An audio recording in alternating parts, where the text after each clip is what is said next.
Bom dia, um sábado abençoado, cheio da graça do nosso Paizinho. Hoje eu estava aqui lendo a palavra e resolvi compartilhar o que eu acabei de ler sobre milagres, né?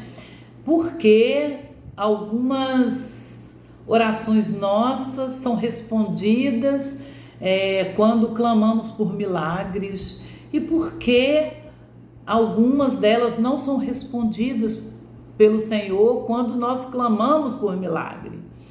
Eu estava lendo aqui o livro de Atos, né? E eu parei aqui, de repente, no capítulo 9, versículo 32 ao 35, onde é um momento assim que a igreja ela está passando por um momento muito conturbado de perseguição. Foi logo após a morte de Estevão, né? Quando ele foi apedrejado. E Saulo, no caso, né, ele estava perseguindo a igreja, arrastando homens, mulheres pelas ruas da cidade, jogando na prisão. E nesse momento a igreja tinha sido dispersa, né? Os cristãos eles estavam todos espalhados.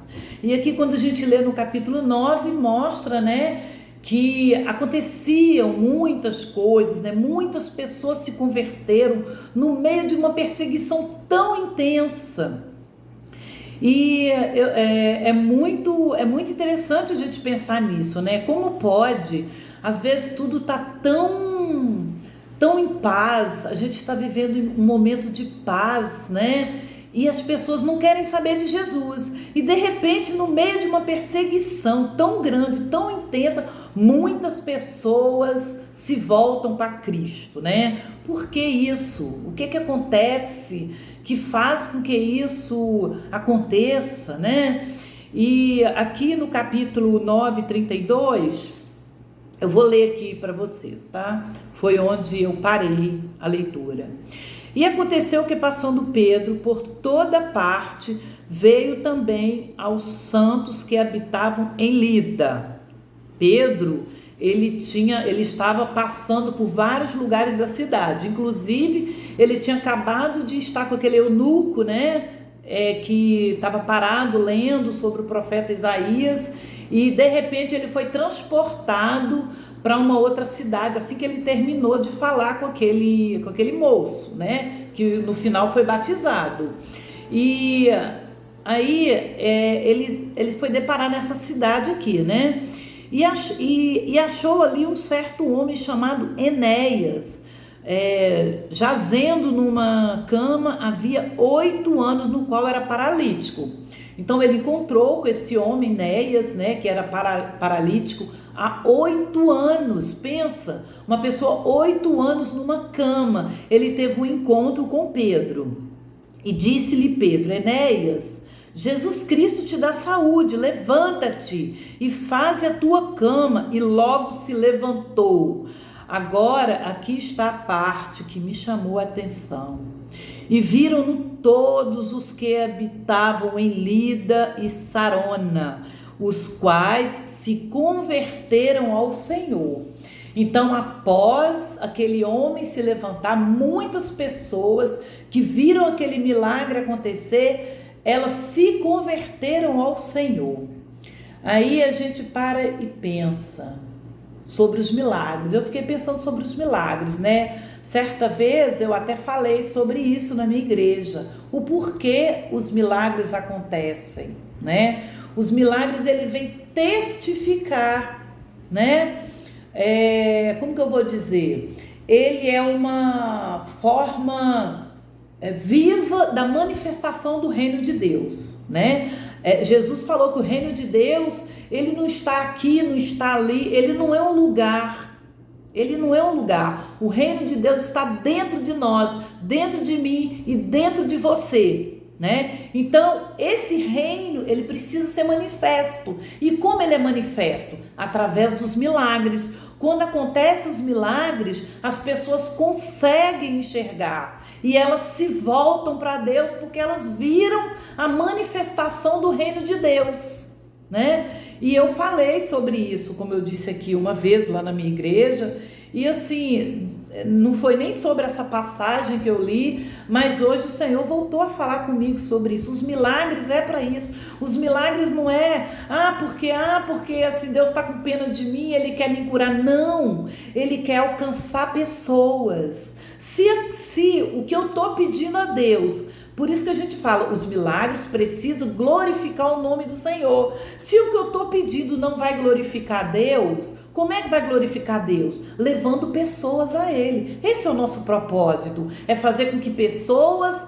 conheçam a Ele. E se o milagre que eu quero não está gerando isso nas pessoas, para que eu vou ser curada? Lembra do amigo de Jesus, Lázaro? Ele ressuscitou, né? Ele ressuscitou muitas pessoas. Quando a gente lê lá, muitas pessoas ficaram impressionadas. Com certeza, muitas pessoas se converteram. Mas o que aconteceu com Lázaro? Ele está vivo? Ele morreu de novo. Nós vamos morrer. Aconteça o que acontecer, nós podemos ser curados 1, 2, 3, 4, mas numa hora nós vamos morrer. Entendeu? Então o milagre ele tem um propósito. Se o propósito que eu estou pedindo, o meu milagre for para glorificar o nome dele, eu vou ser curada, né? Eu, por exemplo, estou passando por um processo hoje, por acaso eu estou aqui, né? Posso dizer que estou bem, porque eu já estive bem pior. Ainda estou passando um período meio difícil, né? Que eu estou com um problema de labirintite. E não está sendo fácil, né? Porque eu nunca tive isso. Então é algo muito complicado. Tenho orado e pedido ao Senhor? Sim, claro, tenho orado, mas até agora não chegou. Aí eu pensei, será que eu estou pedindo o meu milagre é para apenas eu ser curada? Ou eu estou pedindo ele para que o nome do Senhor seja glorificado, né? A Bíblia diz também que a gente pede e não recebe, porque pedes mal. Como é pedir mal? Pedir para o meu próprio bem-estar. Eu não tenho que pedir para que eu seja curada apenas porque eu quero ficar boa, né? Aqui no mundo nós vamos sempre ter aflições. Foi Jesus que falou, no mundo tereis aflições, ou seja, no mundo nós vamos ficar doentes. Eu tenho os médicos aqui para me correr atrás, para me buscar. Claro que, assim, eu posso falar de cadeira, sentada, porque eu já recebi muitos e muitos milagres. Mesmo eu não recebendo esse milagre, eu creio em milagre, porque eu já fui curada de outros milagres. Então, essa é a palavra que eu quero deixar para deixar aqui hoje, né? Para nossa reflexão, que os milagres, eles não são para o meu bel prazer. Os milagres, eles são para a glória de Deus, para que outras pessoas possam ver e se render a Cristo, né? Ou seja, para que o reino de Deus seja manifesto. O reino de Deus será manifesto através dos milagres. Amém? Um sábado abençoado para todos nós. Fiquem na paz de Cristo.